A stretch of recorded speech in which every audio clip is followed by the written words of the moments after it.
What's going on, everyone? What's going on? It is the Thundercats lair, and man, I love that intro, JP. It is absolutely crazy. If you can see, hopefully you guys can see us on all the channels.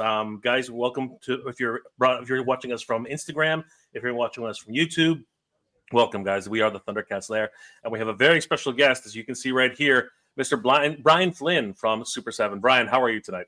Good. How are you guys? Not too bad. Not too bad. We're great, man. We're great. Absolutely. I see a giant cat slayer hiding in the background back there. Oh, it's not hiding. It's very much exactly. Yeah. And you see the thunder tank right there. Little thunder tank right there, along with the helmets and everything. Oh yeah, that's a stormtrooper. I took that helmet from someone who didn't deserve it. No, I'm just kidding. Oh wow. I'm still transitioning, moving around and such. So guys, we have a very exciting episode for you. And we are super excited to be talking to Brian of Super7. And JP, of course, has a lot of great questions. So this is going to be a lot of fun. So, guys, I'm going to step back a little bit. These two are going to get going, and I'll jump in periodically to see how things are going. And basically, this is going to be great. Guys, enjoy yourselves. Hope to see you soon. So take care. And he's gone. So what's up, man? Yeah, no. So, hey man, it's really nice to catch up with you. It's been a while since we had like a formal video chat. Yes. But super excited to catch on everything. Unfortunately, I don't have the Thundercats spread behind me. I'm in my 5-year-old daughter's bedroom. Look, there's rainbow mermaids. It's all love here. Everybody's in a good mood. I wanted to get like a nice canvas portrait of Thundercats to put on the wall, but I couldn't get to the storage today on time for the background. But hey, this is our reality, right? We're all like, most of us are parents. Honestly, a lot of people that are Thundercats. I think just about everyone that is collecting Thundercats is a parent at this point. Absolutely, man. But yeah, man, I gotta tell you, with the holidays right around the corner, Thundercats fans have a lot to look forward to with the current release of Ultimates. With Safari Joe, Wave 13, and which is now shipping, and the surprise pre-sale, man, of Wave 14. It looks like there will be a lot of new toys under the Christmas tree this year for Thundercats fans. So I was just curious, when was the decision to transition to pre-sales on Thundercats made? And does this mean that fans can look forward to future pre-sales happening more often now that there is no more pre-order model? It's a catch-22. There's sort of both sides. So there will definitely be, we're trying to do more of a pre-book, sort of pre-release, pre-sale, whatever you want to call it, model versus a full-blown pre-order. Especially as we get a little later into these lines, it gets sort of tricky, but we've also been trying to get there. We know that while we know that everybody that's been buying Thundercats from us for all this time, which is wonderful, and we appreciate it, will pre-order, it's still not the same as when it's in stock. Like the moment it's in stock, there's a lot of people that will buy it. And so we've been trying to move to more of an in-stock model because we have a better idea of how many people want things. So, we can watch, wave by wave, how is it selling? What's the curve? Are we seeing spikes? Are we seeing declinations? Are we seeing different things like that? So we've got a pretty good handle of, at this point, when you're in wave 739 of Thundercats, how many people are going to show up. So at that point, we haven't seen a lot of variation the last couple waves. It's been a pretty steady number. So we can be like, all right, we're going to target roughly that number then, and let's just go ahead and get started. At the same time, they were always planned to be coming out, here at the end of the year. And but everybody's just like, where are they? Where are they? Where are they? And so it just got to a point where we're like, all right, let's go ahead and get these out. and tell everybody that they're coming and get hey, pre-book them now. They can show up, that kind of stuff like that. I think people feel much better about it, but I still think it's going to be mostly the same crew, mostly the same people that we've been talking to. But yeah, it also it's nicer to not have to wait a year and a half for your figures to show up. That's the case in some cases, but not in all. Right. Well, now that you mentioned that whole year and a half, I mean, obviously the waiting window for new figures is going to shorten, right? For consumers, because these things are already in production. You're not waiting on tallied numbers from orders to determine when production begins. You're already, or that if we're going to make it or not, quite frankly. Right. So, for example, in this case, we are getting Red Eye and we're getting King Lionel. Now, obviously, I know you addressed this with Beebs a few months back. There was leaked images of this wave. Oh yeah, leaked like way early. So everybody's wondering, where's Wizra? Where's Wizra? Am I going to get my Wizra? So the ideal scenario would have been there were 3 figures in this wave and 3 figures in the next wave. Wizra is not ready to deliver on time the same way the other 2 are. So you're getting 2 figures in this wave and you're going to get 4 figures in next wave. Oh, okay. Cool. So and I don't want to say which wave he was in, but it would sure make sense. It's still going to be a pre-sale though, like going forward. Yeah, it'll be the same thing. Yeah. So the number of figures is going to vary, is what you're saying, basically. It wasn't planning on varying. It was planning on being 3 and 3, but because we were just Wizra wasn't right yet, and they're coming and we're going to put them out and we've got a date that we've got to hit. So Wizra got bumped into the next wave to make sure the figure is exactly right. Oh, okay. That's interesting. Well, that's good to know. Sometimes things go, I mean, for everybody that knows through all the pre-orders that you've done over the years, Jorge, is that they, certain ones take a little bit longer, and that's usually because 3 of the figures are right and 1 figure we need to tweak a little bit longer. And this one was just dragging behind. But rather than slow everything down, we just said, all right, we'll just do these 2 and we'll just move him forward because we've got the Thundercats customers used to 4 figures in a wave, so they'll be okay. Okay, that's cool because, I guess it's just a one-off that we're doing 2. You'll get 2 this wave, you'll get 4 next wave, and then when the wave after that hits, it'll be 3 again. Nice. So it should have been 3, 3, 3, but instead it'll be 2, 4, 3. So not sure if you can answer this question or not, but what are you predicting the time period gaps are going to be between pre-sales? They're going to be like about 6 months. 6 months? It's about 6 months if I remember right, because you got to remember we're balancing Thundercats, we're balancing SilverHawks, and then there's certain other water series that people like that comes from Third Earth. Yeah. So we got to balance all of them out. So yeah, there you go. Yeah, so we had our buddy Miguel Bayon. You know him. He's the one that didn't let you sleep about the Spirit Jaga.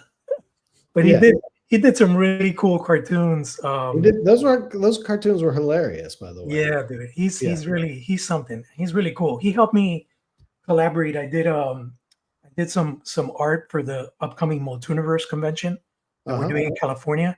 And I did an illustration of He-Man and Lion-O, and he helped me do the colors on it. He's a really cool cat. Yeah. But yeah, that's really good to know because honestly, I thought we were transitioning to 2 figures at a time. So it's exciting to know that we're going to keep in that tradition of the 3, which was what we did with the last wave. Yeah, and it's sort of like, once again, I think for everybody out there, it's a little tougher, So how do we make this a little more affordable? Doing 3 figures instead of 4 makes it a little easier. I know everybody wants all 4, but it's just like I want to be as respectful as I can to everybody about how much and how often, and it's not cheap to make all this and to buy all this stuff. So no, and the funny thing is, you're mentioning we're just talking about Ultimates, but yes, a lot of people are buying the DX stuff in retail. We just had Toy Colors Lion-O on Mhm. DX drop at Target and other retailers as well as Snarf. So when you factor that into your Ultimates budget, it's still, it's a big Well, and it sort of depends. Like, for a lot of people that are buying Ultimates the whole time, they may not need that Snarf or they may not need that Lion-O. And so, but at the same time, there is, I would say that we're seeing already a renewed sort of interest in people that are able to get into the line. That, if you're trying to jump in now at wave 13, 14, 15, wherever we are, wherever you are, it's hard to find and it gets expensive. So they're jumping back, like, oh, do I want this figure? It's going to be all this. So the deluxe format allows a whole new group of people to get in. And if they decide they want the Ultimates afterwards because of accessories or whatever reasons that they have, they can always go back and get them. But at least you've got a place to start. Yeah. And then the other thing is that in a place like, mass retail where you're getting the deluxes, you're not going to get into the really, really deep cuts the same way because their threshold for success is much higher. So you're going to have to stick with a little bit more of the heavier hitters. So not all of them will end up there either. So it's sort of a back and forth on that. It's a little dance, but we want people to have fun collecting Thundercats. And so, let's have fun with it and try to make it as easy as we can within reason. Everything's getting more expensive, but we're trying our best to keep it as affordable as we can. Absolutely. No, it makes sense, and what you said, having those figures at mass retail at Target, it really opens up that audience of people that are not used to the pre-order model. They're just used to the, hey, look at what I found at Target today kind of thing, Yeah. So that really helps create awareness about the line, because it's crazy.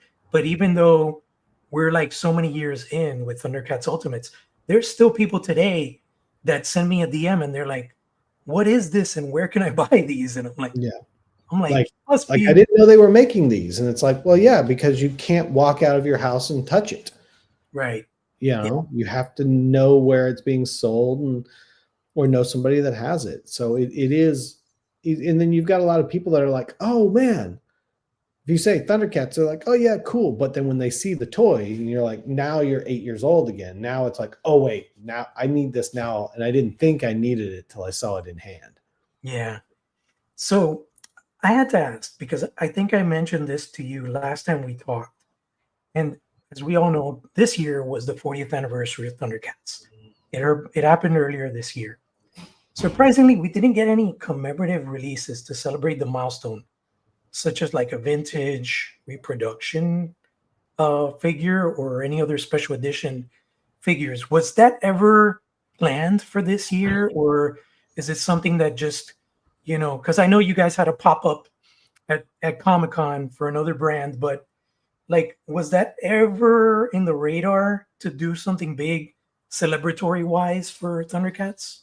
We've talked about it. We've done some stuff in the past, obviously. I think it was more just that, if we were probably much earlier in the line, maybe. I think because we're so far down the well, it's a little bit hard. And then obviously what we're bringing to mass retail is already planned out. So like, how do we throw a party and get people excited about making Lion-O again? It's like, okay, we're getting to that point where it's like, I've got it. We're good. Yeah. So it's not that it was opposed to, there's only so many things we can do. And there also wasn't a push on the WB side at all for it either. So it while it may be like, hey, they didn't do anything for the 40th anniversary, but it's like, but yeah, we've been celebrating it for many, many years now. Yeah. So, Yeah. You could call that answer a bit of a cop-out, maybe. I'm not sure, but we talked about it, but in the end, there's really only room for one, big blowout every year. And so, we try to work through the different licenses. The way I sort of describe it is the booth inside San Diego Comic-Con. We kind of have to be a bit of a sampler plate, because it's like every one of our licensors are like, what are you doing for San Diego? What are you doing for San Diego? So I've got to have something from everybody. There's no time to really focus on one brand. So we only outside, once a year, we're like, all right, what's the one brand this year? And we try to rotate through different brands. Of course. No, that makes sense. And I mean, what I was talking about was, well, one thing that has been in the conversation between Jay and I and other fans is, how Mattel has recently re-released direct reproductions of the LJN wrestlers, those rubber wrestlers. Yeah. So in a lot of people's minds, it's like, how viable is it to get direct reproductions of the LJN Thundercats figures? I generally speaking, if you've heard me talk about before, I don't like making reproductions. And I say that because it's like those figures are real and they're rare and they were made and they were a time and you collected them. So if we take a separate, let me take it one step back. If we talk about it as a philosophical thing, say you have an original, issue Lion-O and it's worth, I don't know, $300 on card. There's demand for a reproduction because it's worth $300. But if you make a reproduction, generally speaking, what happens is the value of the original actually comes down. And when the value of the original comes down, then not only does the reproduction become worth less, but then there's less demand to buy the originals. And what I really don't like is when people try to pass off reproductions and parts onto originals. That really bothers me. But ultimately is if you go down that route, you end up cannibalizing yourself, and to the point where you actually destroy the market that you're actually promoting.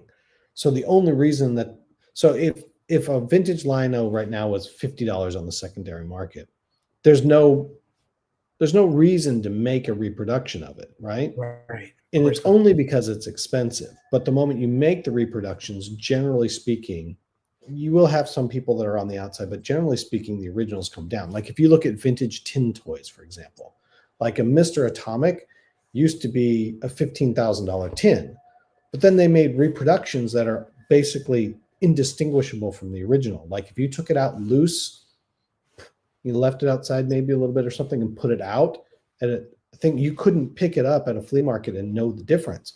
Well, over time, that thing plummeted down. Now, relatively speaking, it's still expensive, but it's like a $2,000 tin. And then the reproductions, though, aren't even worth the money that they charged when they were new, which was like $200 or $300, because they're just around and it's not a big deal and it's not special. So if you're going to reproduce something, you need to change it somehow, but then it's not a true reproduction. And then I kind of feel like, well, we're already in this vernacular. It's sort of like, same thing. Like I really dislike personally. So I don't want anybody taking this out of context and having me talk shit about somebody, but like when they do the Star Wars vintage reproduction figures and they're the exact same and the weapons are almost the same, and it's like, then somebody can fake that. It's like, what was special about it are that these are the originals. And if we're going to make something, let me make something new. Let me be additive to your collection, not reproduce what you already have. Does that make any sense at all? Look, I'm 150% subscribed to what you're saying. And I talked to a lot of my fellow collectors.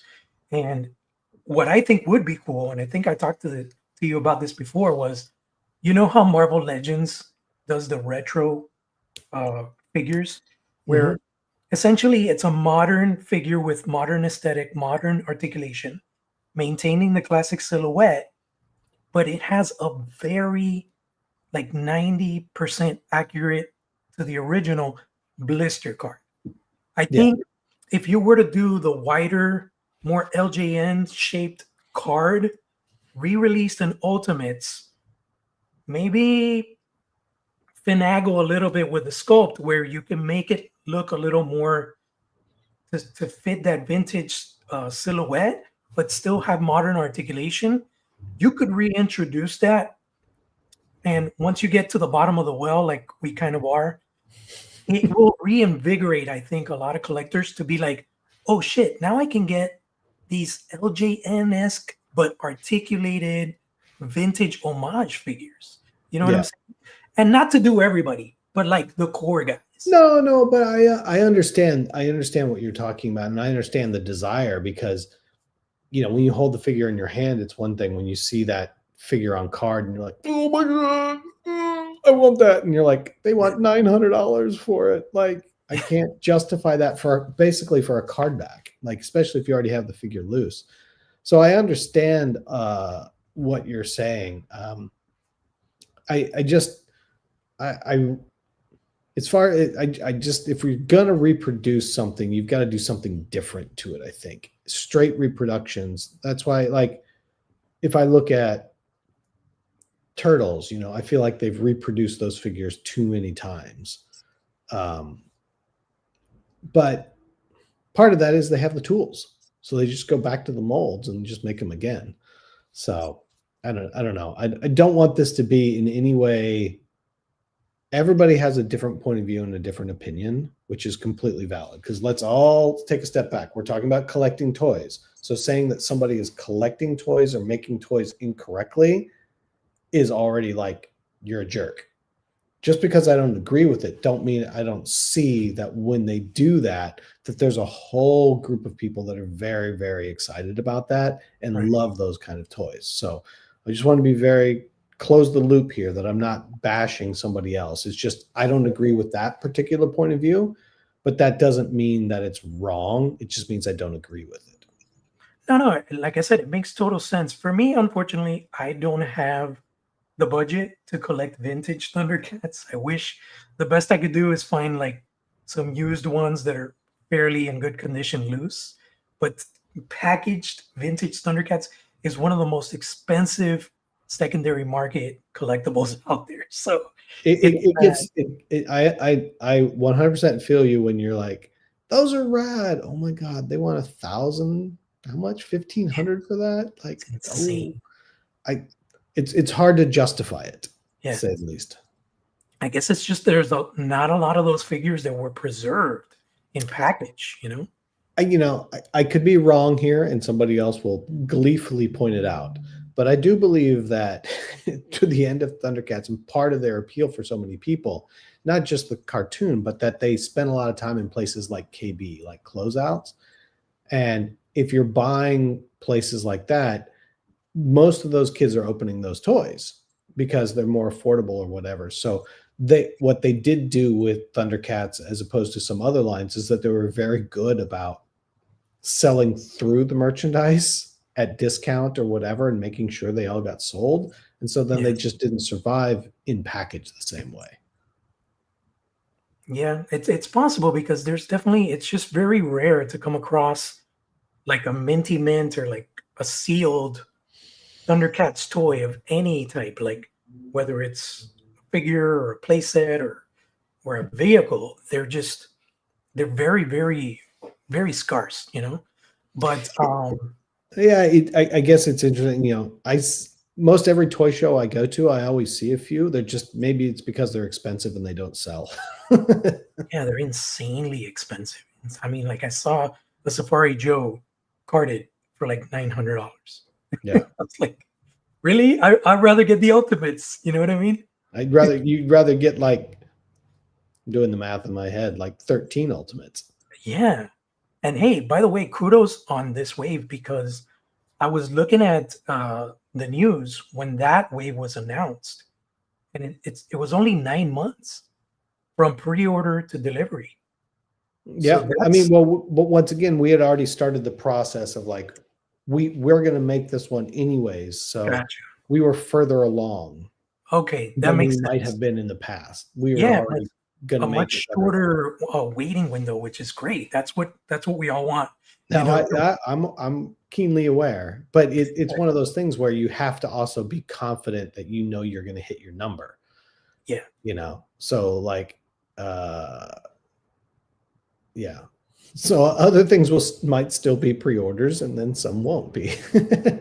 So I was wondering, with the release of the Sky Cutter that's coming out next year, that's a really rad vehicle, and it's awesome to have something for the mutants because so far everything's been kind of like for the Thundercats, they got their tank, they got their palace, their fortress, and then we got a mini rig. So what's in the horizon for mutants? Can we look forward to another mini rig or perhaps some sort of play set? I know that the climate right now with tariffs and stuff, it's a nightmare. But we're not even going there. Yes. Yeah, no, it's terrible. There's no point in going there. Like I had a toy line that is not happening for a while because of the tariffs. So Yeah. it's like tariffs is like the word that shall not be spoken right now. Exactly. But basically, like what do you have planned for the mutants? Because I think we need to kind of balance off that landscape. Well, I mean, there's a lot of stuff we have planned. Mutants specifically, there's a couple things. As far as vehicles, though, there's no vehicles in the lineups right now. Nothing like that. So it's not like, okay, here's another vehicle or play set. I mean, I think the Cat Lair almost killed people that worked here. And so there's not a lot of enthusiasm on the team for making another play set at this time. We've laughed about Mumra's Tomb a few times, but I don't think anybody's really gotten that serious about it yet. Doesn't mean that we won't get to that stuff, but there's just like right now, it's like, okay, we did that. We did Sky Cutter. We did Mandora's motorcycle. We did the Thunder Tank. We've done it twice now, and then we did Cat's Lair. So it's like, I think we're good for the moment. Let's just wait and see what people are, as we keep moving through the line, what are people really, really asking for? Yeah, like CB Hans mentioning a nosedive. Yeah, no, it's not that we haven't talked about the nosedive. We've talked about all sorts of stuff, but can you move enough to make it work? Right. That's the golden question. Yeah. So now that you mentioned the Thunder Tank version 2, that's something that was really unexpected. It was a surprise. Quite honestly, I can tell you, I wish you would have released that version first because I can't afford to have 2 Thunder Tanks. And but still, it's rad. It's cool. I love the inclusion of the toy version Panthro. That was really unexpected.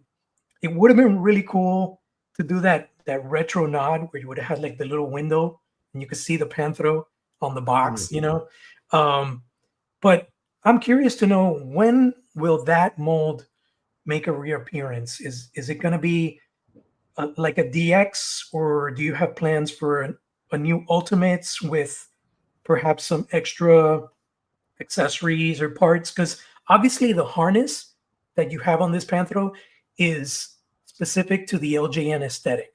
It's more open in the chest area. So you could just, have a more accurate, cartoon accurate harness thrown onto that pin, the pinless body, and have like more Rankin Bass heads. I'm sure that's something you have planned, right? Is that something that would make a whole lot of sense, wouldn't it? Is that something we look forward to in 2026, maybe? I don't know, but it would make a lot of sense. But I don't know. I cannot confirm or deny these rumors. Yeah, your response is pretty reaffirming. That's good. So the same thing, now that we have gotten so far down the well, I've even lost count of how many Lionos have been made. I think I own the vast majority of them. But my question is, Chitara and Tigra, obviously they came out in DX. That was a great opportunity for collectors that couldn't get them in the main line. But what are the plans? Is there pinless bodies plans for those two also? Is there possibly, and this is me just throwing out that concept, is there any plans to maybe add like extra knee articulation for Chitara so she can pull off some really cool like humanly realistic running poses. Because I mean, you could put her in a running pose, but it really kind of looks like she broke her knee. You know what I mean?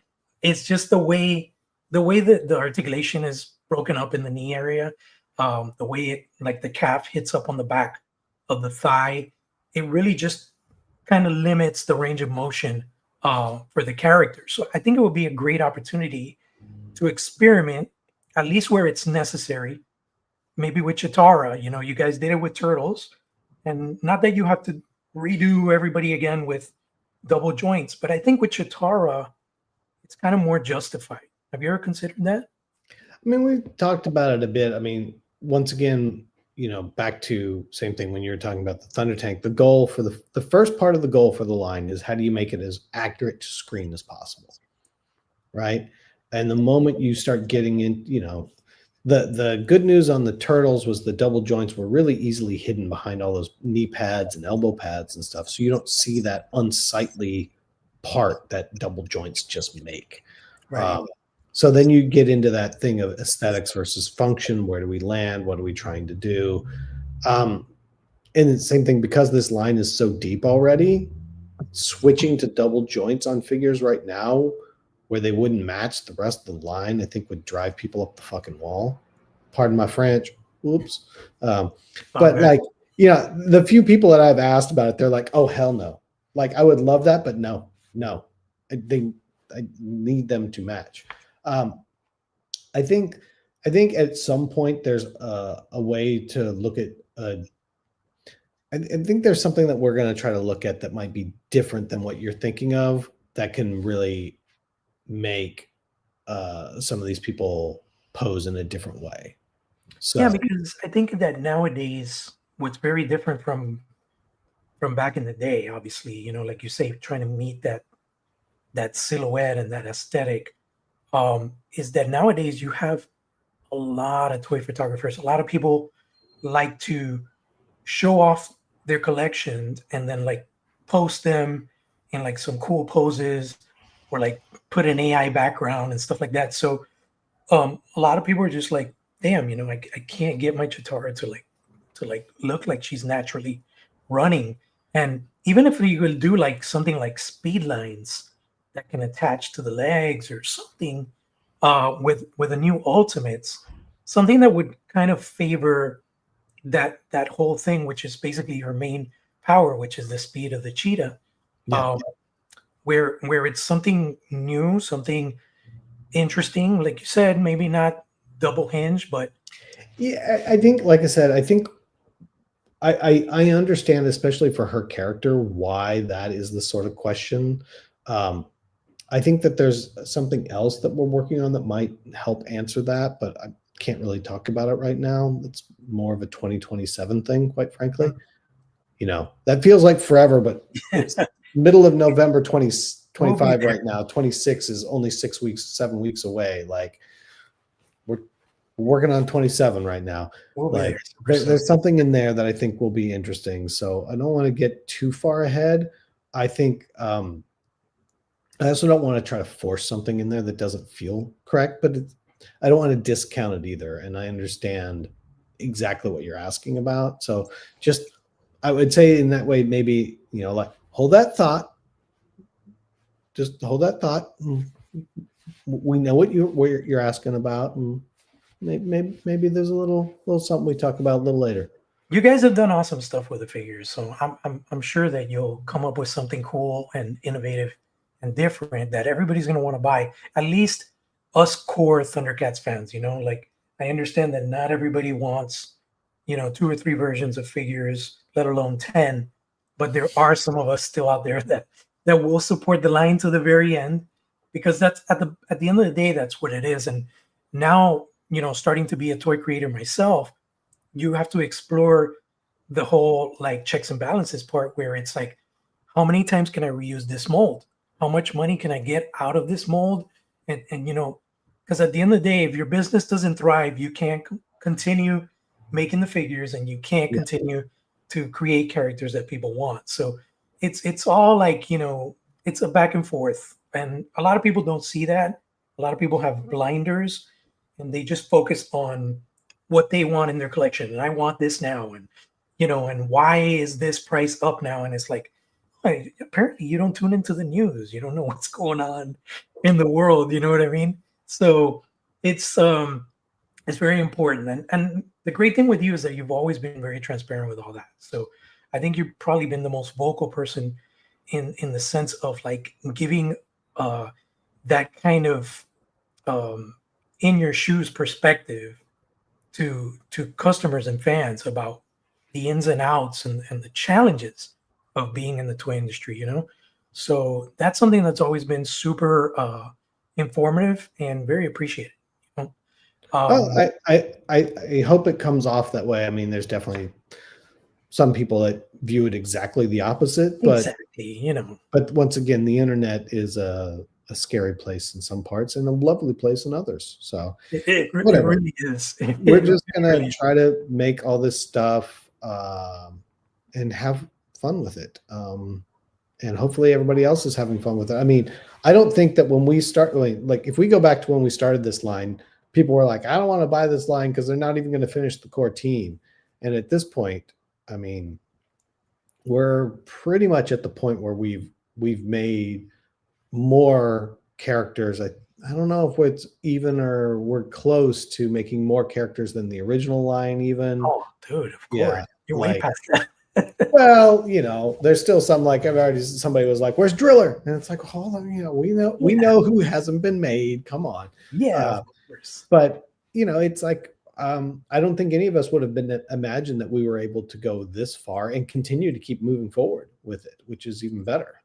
Yeah, no, it's super exciting and an amazing time, like I've said before, to be a Thundercats fan, and that's going to segue us into another really awesome toy line, which is from the Rankin Bass universe, and that's SilverHawks. And let me tell you, man, the last wave of Ultimates, that was a really exciting wave. We got the debut of Melodia and some really awesome fan demanded characters. So my question for you is this: will the pre-order model continue for that line, or will you be transitioning into pre-sales with those as well? It's probably a bit more pre-order because even for us, like when we were going into this last wave, like I felt pretty good about Melodia specifically. I was like, Melodia is going to do fine, but I wasn't sure on hardware and tune. I just wasn't sure. And I think for all of us, we had felt that this line might be getting a little long in the tooth and we weren't sure how it was going to do. And I will say that we were surprised. So this last wave with Melodia and hardware and tune and all that wave actually performed better than the wave before it. So that's been really exciting because then it's like, oh, wait, okay, maybe there going to be, as we get away from core characters, are we going to have enough people here to keep this line going? And to our surprise, it did, better than we thought. So that actually makes us feel really good about the next wave or two or how far we can go. So I'm feeling really good about it actually. But once again, this just I can never remember anymore because I'm living in 27. I mean, did this pre-order close yet or not? I can't even remember. Yeah, it did close. But yeah. I know in general, like we were surprised by the response to this wave. It was stronger than we expected. Like I said, I expected Melodia, but I was very nervous about the other characters. And then they performed well too. So, it really does set up that we should be able to keep going. But I would say that most likely the next wave of SilverHawks will also be a pre-order and if it continues to bump back up rather than coming back down, then we'll be like, okay, we feel really good that we know we've got this many people and we can really keep going forward for a while. Mm-hmm. So, but I would say that, it felt like Thunderhawks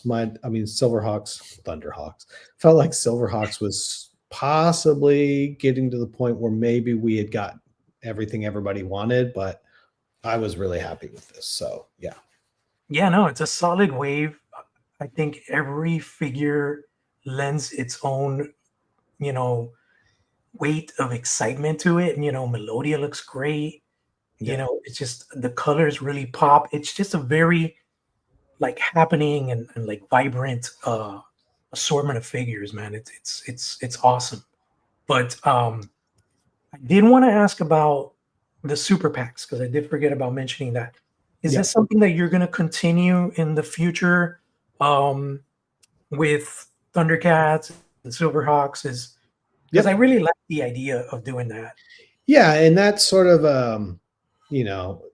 not to be crass about it, but that's sort of a thank you to anybody that's buying it direct from us, because it is better for us if you buy it directly from us. So, how do we give a little bonus thank you from ordering directly from Super7? And that's what the super pack's all about.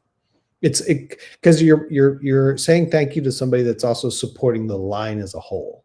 Right. They're not sort of just picking out a figure here or a figure there. They're They're buying like, the whole no, line." I'm supporting your whole line.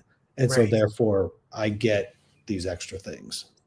It's a great incentive, and I'm kind of glad that Wizra actually wasn't in this wave, because that potentially has an opportunity to have him in a wave that has a super pack, because I think it would be really cool if we had a Mumra with the Wizra headpiece. I wouldn't know what you were talking about. Never That would be heard of epic. it. That's really Yeah, dude. Huh. That would be so epic. So Very I'm so glad that he's not coming out for Christmas. That's all I could say. But so with Reaction Plus, I gotta tell you, man, like I'm an articulation dude. Like I love and I appreciate vintage stuff. I'm not that big into reaction because I can't do a lot with them. Mhm. All the reactions that I own, they're like mint on card on my wall, and they look great and I appreciate them for what they are. But Reaction Plus, I love the fact that you've expanded into like Universal Monsters and stuff like that. Are there any plans to incorporate the Rankin Bass universe into Reaction Plus? No comment. Okay, that's a good answer. I will say it's something we've definitely talked about. It's not in 26, but we're definitely looking at something like that for maybe 27. But it really sort of depends. Like, what I don't want to do is then make it be like, oh my God, you're killing me. You're making too much stuff. So Understood. And I'm curious to know about a little wave that was supposed to come out first quarter of 2020. yeah, so it was supposed to come out in 1943 and still not out. That is on the schedule for January. When are these creatures people showing up surfacing from the depths of the ocean? That's January. January 26th? January 26th. Is that like official? Well, that's official. And are we looking at what, a 3-wave assortment, a 3-figure assortment, 4-figure assortment? I'm trying to remember right now if it's 3 or 4. I'm living in next year. I can't remember, but it will be a pre-order, not a pre-sale.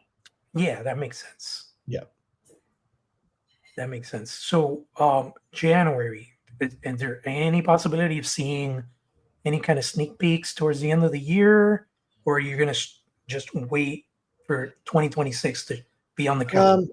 I think if you're talking about what we want to, if you're talking about it from a, let's talk about my job as managing the content and the flow of product, it's like, we're going to want to talk about what's happening in the moment. So we're going to be like, all right, hey, here's this stuff is landing, this stuff is arriving. We're going to want to talk about the stuff that's happening right then. So we probably really won't talk about it till we get to basically right at January, only because there's plenty to talk about in between now and then. And so let's not, I don't know, let's not give, I want to make sure we give that stuff that it's time to shine. Again, we got this really cool fan art from Miguel Bayong. He did such an awesome job. And, he reached out to me this morning and he's like, dude, can I do some cartoons for your interview? And I'm like, go for it, bro. And he's like, wow, he just did this tiger shark. I just gave him like a quick doodle and he just he just did this cartoon. It's so Yeah. freaking cool. Yeah. But I wanted to ask you because I don't know if you remember or if you're ever part of that world, but back in the day when McFarlane was like, it was like their heyday before they started this whole DC universe thing. They had their message boards, or like it's like the McFarlane message board or fan club or something. They used to do something really cool that I haven't seen any other toy creator do, and I thought it was really exciting. And it wouldn't give things away, but it would build hype. And it was silhouettes. They would show these very high res silhouettes, and that's all. And then people had this guessing game, like, holy shit, what is that? Is that spikes in the back? It's like what? And it was so exciting, you know. So I think something like at the end of the year, like a New Year's Eve gift or something would be cool for you guys to show like a silhouette. You're just like, if you're not going to tell me which figures it is, then you give me a silhouette. And if you're not going to give me a silhouette, then I want a line list. And if you do it like a group shit, you do like a group shot, and then everybody bleeds into each other. Yeah. So you know what I mean? I'm just really honestly saying that not because I'm trying to get as much information out of you. No. I don't want it to be negative. I just think the people that we have here that are in charge of PR are very specific about how they feel is the best way to bring the information out so that the most people see it and we get the most traction out of it. Yeah. So I you know, I don't expect that they're going to want to really like do a long tease into it. It's more like, no, we'll start teasing it a week or so beforehand and really focus on the moment. And I could be wrong, but I'm fairly certain that, you know, at the same time, I'm sure it's going to be very easy for most people to guess pretty much who's going to be in wave one, you know. Well, yeah, I mean, like from what you did with SilverHawks, I'm thinking you're probably going to do like T-Ray, you know, like do like the main hero and the main villain in wave one or between wave 1 and 2. It depends, because with SilverHawks, there was 2 iterations of the villain. So you were able to do one in the first wave and another one in the second wave. But, you know, it'll be interesting to see how that rolls out. But yeah, ever since you announced Tiger Sharks, people have just been like really like it's like that meme. It's like you got them Tiger Sharks. Yeah, man. Just a little bit of that Tiger Sharks. They're coming. I was going to try to look at the calendar here real quick, but it's not working. So, as far as Ultimates are concerned, you know, you're doing the 2012 Turtles. Are you? What's going on with D&D? You mean the 2003 Turtles?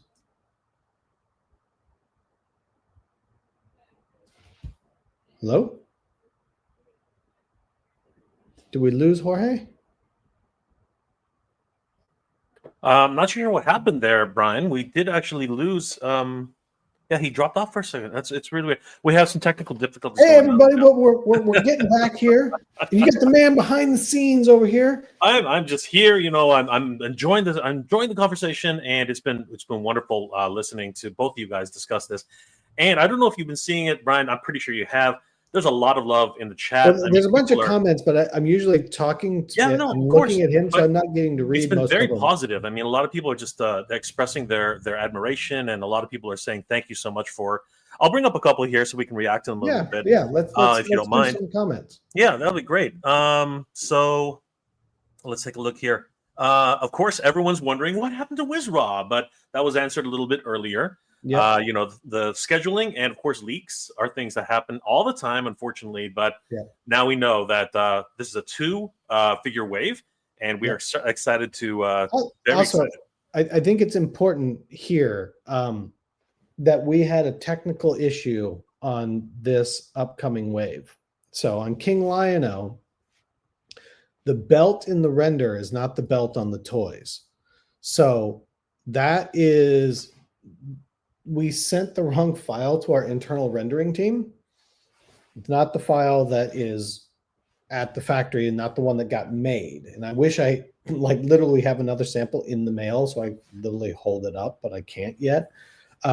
But the King Lion-O that is coming has the correct belt with all the insignias on it. Oh my god, that is the okay, render. The render was an older file, and it doesn't have Sorry the about updated belt. So I think it's important. I want to just for everybody that's Holy asking crap. or wondering what's going on. God.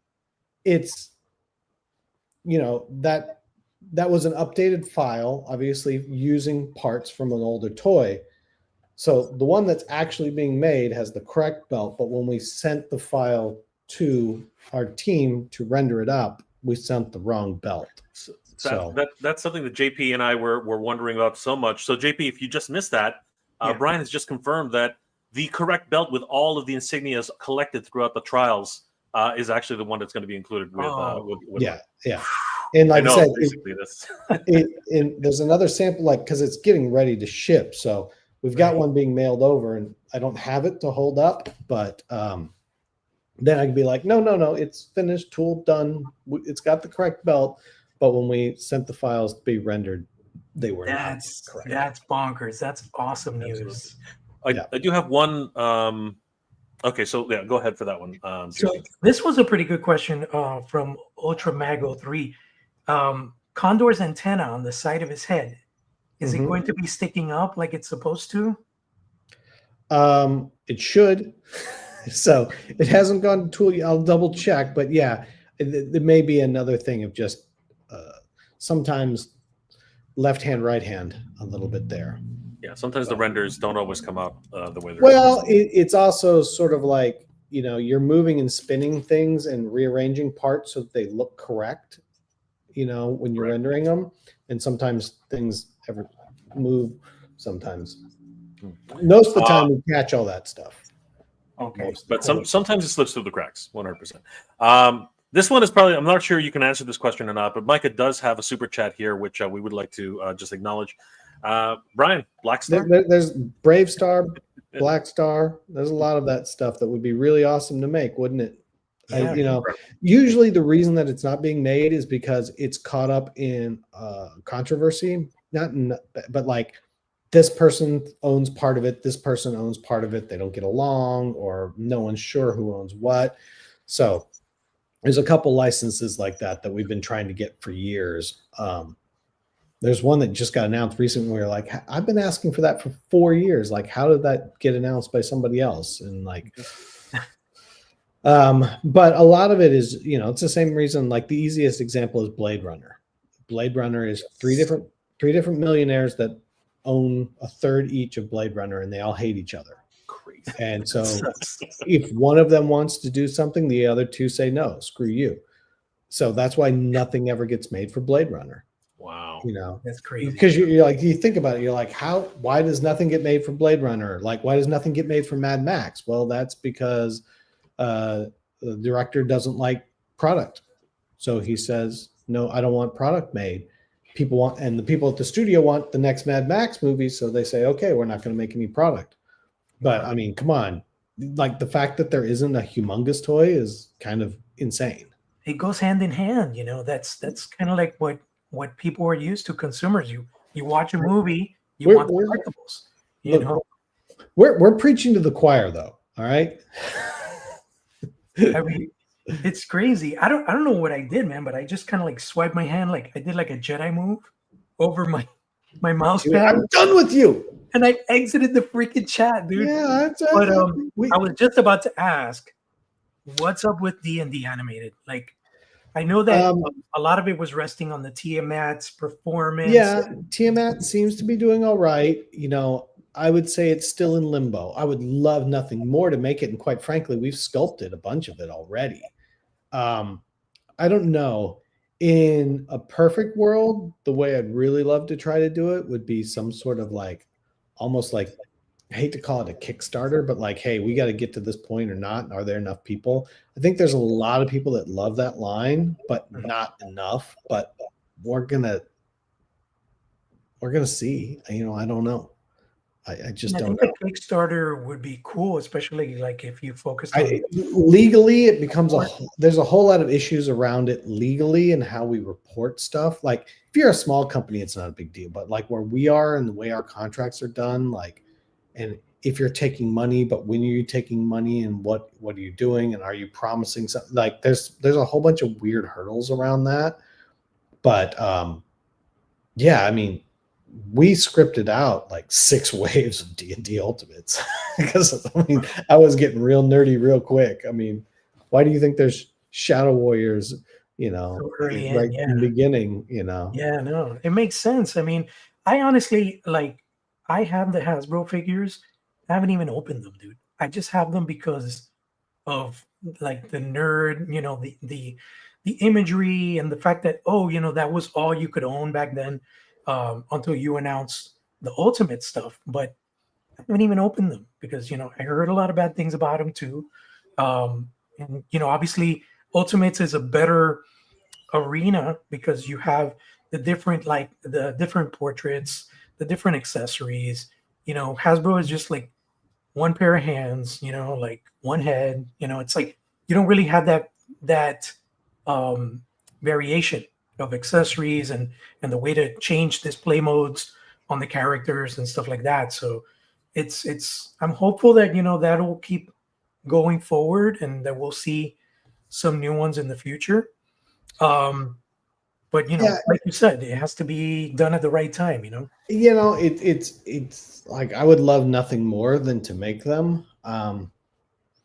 It's one of those properties that right now I think is just sitting right in the middle between, there's a lot of people that want it, but not enough people. But we'll just kind of have to see. Like as Tiamat continues to go, we'll just have to see how that really kind of nets out, and then we'll see.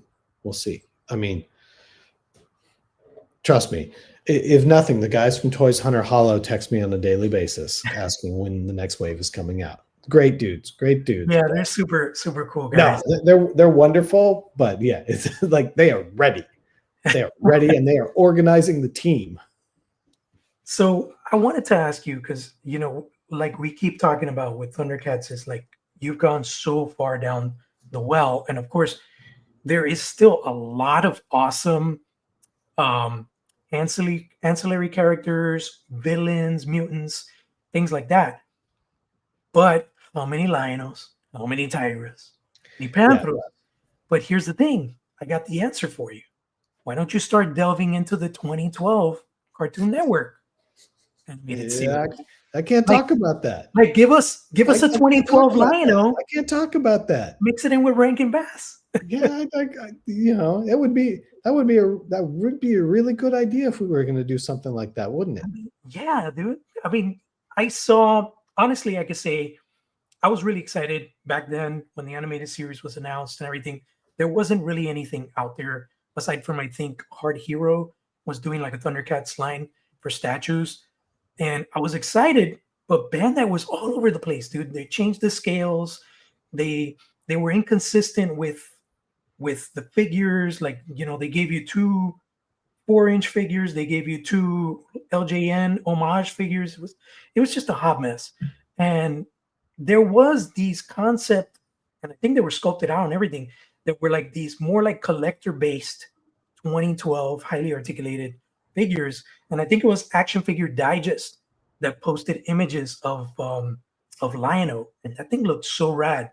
And I think if you guys were to give it the ultimate treatment, that would be such an awesome figure, dude. Especially now with also you got Dynamite Comics in the mix.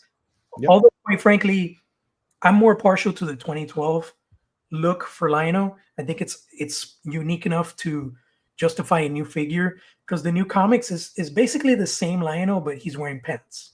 It's not really too much of a difference. But the 2012 is very different aesthetic and design. You know what I mean? And I am keenly aware of exactly what's going on there. That's a very refreshing response from you on that matter. But yeah, no, I did really want to know about D&D, because obviously that's another really awesome property. And is there any other like brand announcements or any licensing that is in the horizon that may be announced as far as joining the the Ultimates family, anytime soon? I don't know when announcements will happen. There's going to be a really big one for deluxe though. That'll be really cool. That I think people Big one in the sense of scale, if it's deluxe, you know what it is. So right? There's But another it's a big one, so it's like a big character, big license. Big license. Okay, Yeah. and that's something that I wanted to ask you about DX. Obviously, you can't shrink Mumra.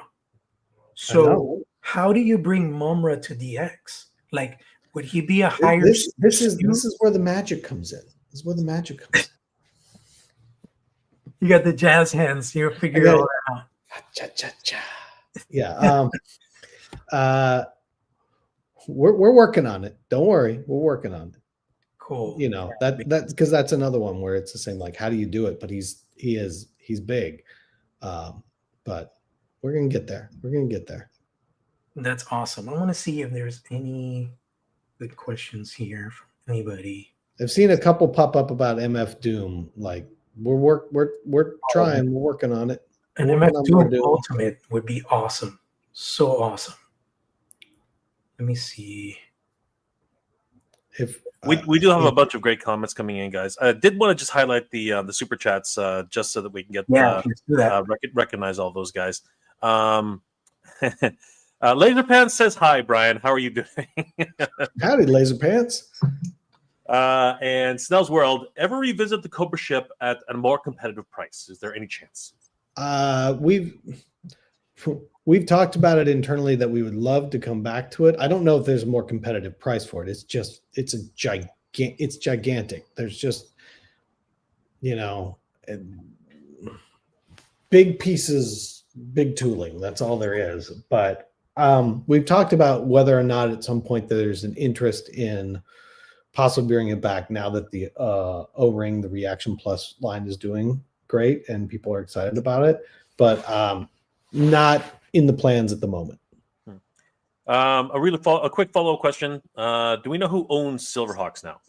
I didn't even Warner know. Brothers owns SilverHawks. Still. Okay. Anybody else I saw some really good questions. So circling back to the Tiamat question, did it sell well enough to go for another round of Dungeons and Dragons Ultimate? It's still working its way through, but it's feeling pretty good. As far as did it do well enough and everything, it's still a little up in the air, but it's doing well. So it's a good sign. But like I said, we're all just going to have to kind of be cautious and take our time a little bit with that one. Mm-hmm. Here's a really good one from our friend Motu Comic. Brian, will you continue with illustrations on the back of the boxes? And I think the reason he's mentioning this is because King Lion-O is rendering of the. Yeah, they're both renders. There are some outside reasons that I cannot get into on why, but unfortunately they will not be illustrations. They will be renders for the time being. Okay. One more question. This one's actually interesting because I'm kind of interested in this too. Any more planned to get the deluxe treatment? For example, G.I. Joe, would they be for the DX line perhaps? It would be lovely to do. No on G.I. Joe specifically, because then it would be a direct competition to what's going on in classified. So no. That's an interesting. Yep, that makes a lot of sense. That totally makes sense. But there are some other deluxes that we are talking about. And obviously there's another license that we'll announce a little bit later at that point too. Yeah. CB Hunts is actually asking, are we going to get Panthro and the Thunder Kittens in the DX line? I can't tell you what's coming out yet. I can tell you what's out now, but I can't tell you what's coming out next. Sorry, CB. Everybody wants to know. But it would make a lot of sense. I can't tell you who, what, when, where, if you how, follow why. Super7's track record so far, there's the answer. Here's a good one. When are we going to get the Wave 2 of SilverHawks Reaction? I don't think we're going to get Wave 2 of SilverHawks Reaction. Oh. SilverHawks Reaction Wave 1 did a wonderful swan dive to the deep end. Oh no! I'll rephrase it. It performed surprisingly poorly. Where you're like, whoa, nobody wanted that. That's crazy. I can't see why. They're the right scale. the right color. It's one of those things that you just never know, and that's, you'll have a wave of something that you don't expect to do well. It does phenomenal. And you'll have something that you expect to do really well, and it does terrible. It's surprising sometimes. I mean, in here, I'll use it as the same example. The 5.5-inch vintage line for Thundercats did terrible. I thought people were going to like that, but no. And then there's vintage 5.5. Vince Panthro was shown at the con. Is that coming in time for Christmas? No, nobody wanted those 5.5-inch Thundercats, which boggles my mind. Wow. So, okay, well, here's one. Sad. Mm-hmm. Leo Convoy, why is Thundercats logo incorrect on the Fast 5 waves of figures? Where do you source your colors and character charts from? When he said, which Thundercats logo is he talking about? Yeah, that's not very specific. I mean, in certain cases, this is an LJN homage. So I was about to say, exactly. This is made to be that way, and that is exactly the way. That's exactly the way it is in the original toy, because I have it and I love it. So that was such a great. Are we talking about belt logos? Are we talking about packaging? Like, what are we talking about? It's gotta be belt logo. I don't think he could. Okay. The one on the toys. So are we talking about the belt logo here? I'm guessing that's which toy though. Like, he's not being very specific. He's saying that every single one in the last 5 waves was incorrect. He's not talking. I don't think that's actually true. I mean, I've seen the tempo is very good in most of them. So yeah, I'm not sure. On the logos on the figures, I've never really had a problem with any of them. They look pretty good to me. He's saying that they're reversed. They're facing the wrong direction. No, I don't think so. They look fine to me. Fascinating. I don't know. That sounds like a very. It's kind of spacious. It's kind of spacious, but they're not reversed. Okay, well, all right. You'll prove it. Okay, well, I mean, that's sure. Leo Convoy does have a channel, so you guys can take a look, and probably he's going to make a video on that. Any chance the Palmyra has an accurate? That's a good question. that's probably a question that I think a lot of people would like to know. But you guys did make a shorter Palmyra than Mattel's. I mean, yes, ours is shorter. It was. Yeah. Yes. If you pick up the Super 7 Ultimates, she is shorter because I believe the heels or the platform on the heels is not as high, right? Yeah. And as far as Lyle Convoy is saying, we're not using it from Google Images. That would be incorrect. We get all of the logos directly from Tim, who has all the Thundercats archives and all the original art. So that's where we're getting it from. Yeah. Okay. I think that pretty much. I think that answers the actual question 100%. Okay. I think that's there's a lot of great comments here. We just can't get to every single one of them. No, of course. We want to thank. If you look at CB Hunt's question there, if you look at the deluxe Lino, there was a running change actually made on that too. So there are actually 2 ever so slightly different skin tones along the way.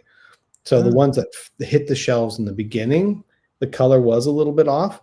If you look at the ones that, if you ordered one now, on the regular Lino. Oh, okay. If you look at the one, if you were to order one right now and it would show up, it would be a slightly different skin tone. Oh, so it's not because I did get one from you guys and it was it looked like kind of like a semi-translucent finish on the main skin. I can't speak to that. That seemed a little bit it just wasn't the color was really close but not quite. And so as it was going, like, same thing. This is what we approved. This is what goes into a lot of times, even when the paint is drying, that'll change colors ever so slightly. So we actually made a running change on that. Because like the first batch came and then we made a second batch, and then the second batch has a slightly changed skin tone. So if you were to order one right now and get it, because also the thing is with the deluxes, they stay in stock for a while. That's the point. Is you will see that skin tone has been changed. So it matches the Ultimate one a little closer. Is that what it is? I don't have it here. I recently got the LED Lionel, and we're talking about the deluxes though. Yeah. Okay. So the deluxe, but I'm saying the deluxe Rankin Bass one, right?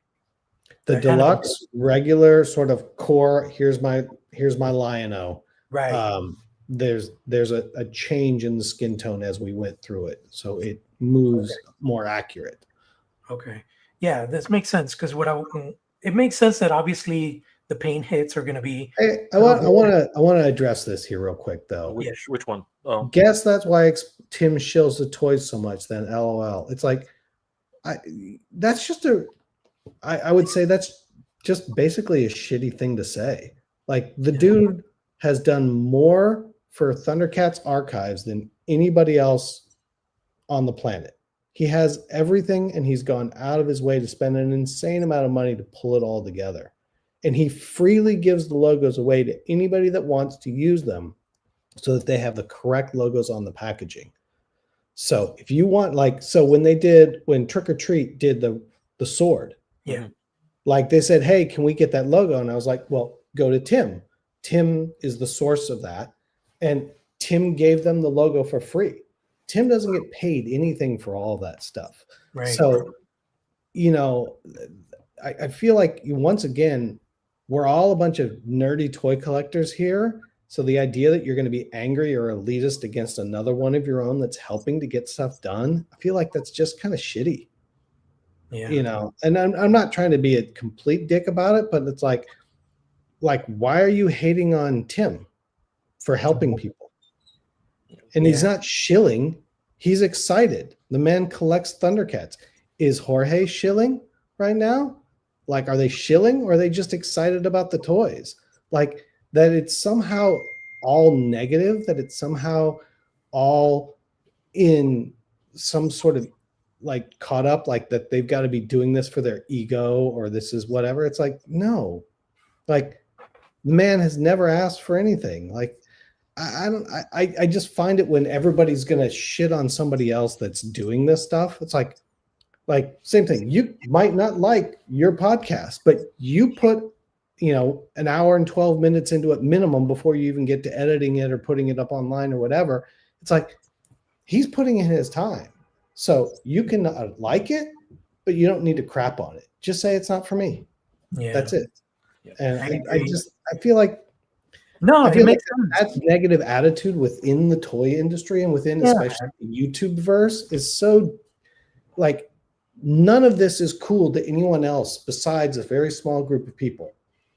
So if you're going to try to then fracture and alienate the few people that are here, just come on.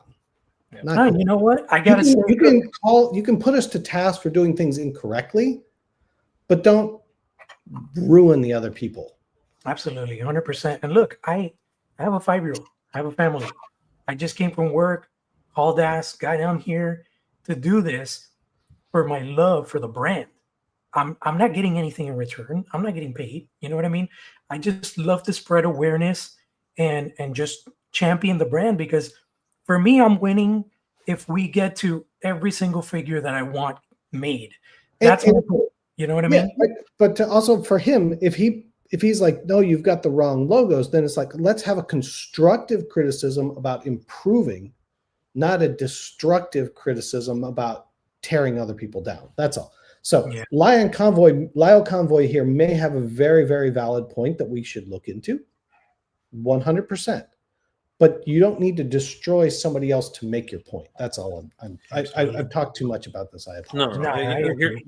The reality is, guys, that we are so grateful and humbled that that Brian has taken time out of his day to come. And let's not even frame it like that. Look, you can argue very well. It's my job to make sure I'm talking to you guys. I want you to help support the line or whatever. So I don't want to not be. You can take me to task on things that are, same thing. Like, hey, you've got the wrong logo. Okay, let's talk about this, but let's move about it in a way to make it a positive change. Like, I'll be the first to tell you we got something wrong. Just like somebody's like, why is the color of that Lion-O wrong? We're like, yeah, it was wrong. And then we switched it. Like, there are a million things out of our control, and we can talk about that logo, but we don't need to talk about that logo in a way that destroys other people that are here for the same reasons we are. There's not enough of us to go around. I agree 100%. So Totally agree. like I said, like let's get in, let's find out what's bothering and get into it. So Yeah. that's 100%. But all right. at the end, Now I've ruined this. no. This is You real, know what, dude. Brian? This is You know, real Brian, stuff, the reality is that, you know what, everyone is entitled to their opinion, but at the end of the day, we are a community and we want to be able to have an open dialogue and conversation. And this is exactly, you know, what is, you know, sometimes a problem with the community, but at the same time, if we don't address these things, you know, sometimes it just gets swept under the rug. And I'm glad, you know, thank you for addressing that head on. But at the end of the day, guys, this is a positive environment. We want to be here and we want to support each other, as Brian had mentioned. It makes sense. You know, why would we be knocking each other down? We really need to. I told this once to somebody because a lot of people seem to think that, you know what, oh, if you sell toys or if you go and put everything at retail, it will sell 100% for adult collectibles. I told this to somebody and they really quickly figured this out. I said, I dare you to grab Tigra and Chitara, both of these, walk over to your neighbor's door and say, hey, knock on the door. The first person who answers, especially if it's an adult, say, do you want to play with my toys with me? It would be great. I guarantee you the answer is not what you would. The answer might not be. Right. So there are very few of us. There are very few of us, and we need to support each other. Brian's correct. Brian's 100% agree, man. Yeah. And I do apologize, Brian, because, you know, it's no. Cool. I also don't want to feel like it's attack Lyle Convoy thing. Like, hey, he's got a question that I want to address, right, and I want to find out the answer. I want to give him the same respect that I'm giving to the other people that are answering the questions. right. So he's valid in that, but while being valid at that, don't diss the other people like that. That's all. So I don't want this to be pile on Lyle Convoy Day. No, of course not. Never. No, Again, we're a community and we all have to respect each other. I think that's really the message that has to be put forth. Absolutely. But anyway, back to Myra. We did make her shorter, but I think everybody would like her shorter as well. If we get to her in deluxe, I think we would probably go back and tweak tooling on that. Okay, that's a good opportunity. Yeah. Yeah, it's the same thing. Like if she's going to come back around again, then yeah, let's tweak it and make it better because 100%. Let's try to make it better every single time. Absolutely. And guys, just to put a bow on this, please don't send any comments over to Leo Convoy. I mean, like again, no, we don't want to make it a pylon on him either. Yeah, we have addressed it, and again, Brian says it's true. He does have valid comments, and we're all of us are trying to figure out ways to make things right. So at the end of the day, you know, his comments are not any less than anyone else's. So, and that's I think we'll go. Let's move on to some of the more. Let's end it on a high note, though. Yes, let's definitely end it on a high note. So I have a few questions regarding Ultimates that's in the music vein. I'm a rocker. I love, you know, more like not so much the classic rock. You know, obviously we're a different age, but what do you think is classic rock? I remember as being contemporary. What are you saying? No, I mean it's crazy because I listen to classic rock nowadays, and it's like Chili Peppers is playing, and I'm like, that's not classic rock. You know what I mean? It's just classic rock is Zeppelin. You know, it's freaking Leonard. That's how you know that's how you know we're aging out there. Yeah. Well, haven't you heard that on restaurants? There's a whole like psychological theory on restaurants that you play the music, the customer that you want, you play the music in the restaurant from when they were 17. That's how you determine what your customer base will be inside your restaurant. You know, that's genius because I walked into a restaurant recently, and it's kind of like a sports bar type restaurant. And you know, sports bars, they're always playing sports. I'm not a sports guy. I don't care for who's playing baseball or who's playing football or who's playing basketball. And I walked into this place, and yeah, they had a bunch of TVs playing sports, but they had this one TV playing MTV music videos circa late 90s, early 2000s, dude. And I told my wife, holy shit, this is exactly the vibe that I want when I go dine out and have some drinks. Because I feel like, why isn't there a place for where you can vibe and have a drink that doesn't involve sports? You know what I mean? So Yeah. I completely agree with you on that. And kind of segueing from there is, my question was about ultimates and music. So Right. you've done Metallica, you've done a lot of cool stuff like You haven't Beastie. done Metallica. No, you did. Well, you've done ACDC. one of their members. You did a figure of Well, we did Cliff. of Cliff. That's right. Yes, Yeah, we did Cliff. but you've never done Metallica as We've never done the Metallica. whole proper. band. So Metallica, for example, We would look. We've been trying to do Metallica for 7-8 years. We just really, haven't been able to do it. the Peppers would be a really awesome. There's so many different. If you look at Mother's Milk. See, for me, the Chili Peppers ends when Hillel Slovak dies. So Wow. Okay. So that's like you stop there. I stop so at Uplift Mofo Party Plan. I'm like the Oh, rest of wow. this stuff. I'm not really that into. See, like but- the heavy funk. I get you. Yeah, no, for me, it's like Blood Sugar Sex Magic. And I think like after that, they kind of just change. Well, I think it's all your time in it as well. I think what we've seen in general is that ultimates don't really perform in music the same way. Is that the music fan is not the person that's buying our music figures, generally speaking, is not a toy collector. They're a music fan. And so what they're really reacting to is it's a low price point and it has the artwork that I remember. And this is cool and this is fun. And I'll have a couple of these, but I'm not a toy collector. The toy collector wants the ultimate, but the toy collector that also wants the ultimate of that Venn diagram gets smaller. And when we make those ultimates, the casual music fan is like, I'm not spending $65 on a figure of the Beastie Boys or whatever. They're just not interested in it that same way. Give me the $20 version. That's enough of the nostalgia for me. So that's what we've seen so far.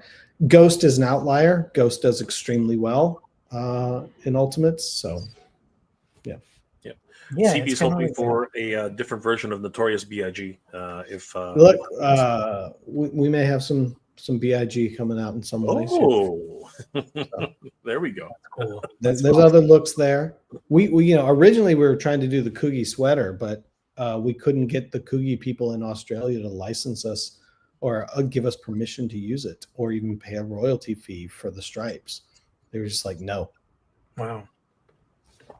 Yeah, it's crazy how much stuff like gets in the way in terms of roadblocks to getting things done. Because they own a patent on the way that those sweaters are woven out of like leftover yarn. And so every single one of them is different. And so even if you replicate it, they sue people because it's like, no, that's our thing. So like when the Brooklyn Nets did the one where they had like the stripe insets, they did like the Biggie style versions that had like the Coogie looking type pattern. They got sued for it. So like you can't make anything with that pattern even without getting sued by them. So I think this will bring it to an interesting last question. What are the chances of doing a Thundercats Safubi? There's a lot of roadblocks in there. That would be difficult right now. I think our biggest problem right there is that we made soft vinyl, in Japan for, since 2001. And it is much more popular now than it's ever been. And the sort of tricky part is that we went and found the original factories that made stuff in the 60s and we started working with them. But you're still second in line behind a Japanese buyer at those factories if you're an American. Because we've been doing business there so long, any of the other Japanese factories we go to, they're like, oh, we don't want to work with you because we don't want to make them angry because we know them and we're friends and you're their customer. Yeah. So we get stuck with it being very difficult for us to get product out on the vinyl side, which is really too bad. Yep. But I think since we didn't cover this will probably be our last comment, but I think this is a good one. Brian, I just scooped up all 4 2003 TMNT figures, and they're by far my top figure of the year. Excellent job.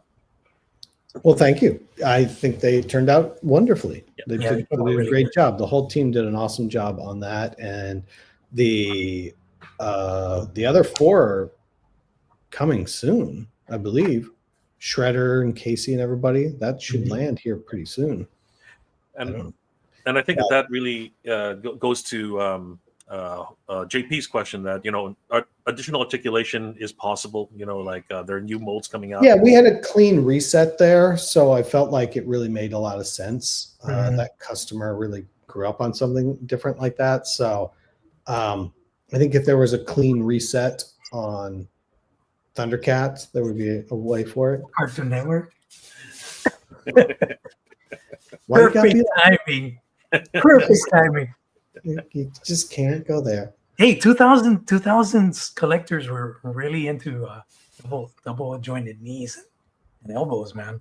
I mean, I think Brian isn't going to take any more of those types of questions tonight. So, guys, first of all, we want to thank Brian for giving us a lot of his time tonight. It's been absolutely it's been awesome, man. Thank you so much for taking time to talk to us. Of course. I mean, I'm talking about toys. Yeah, it's and good.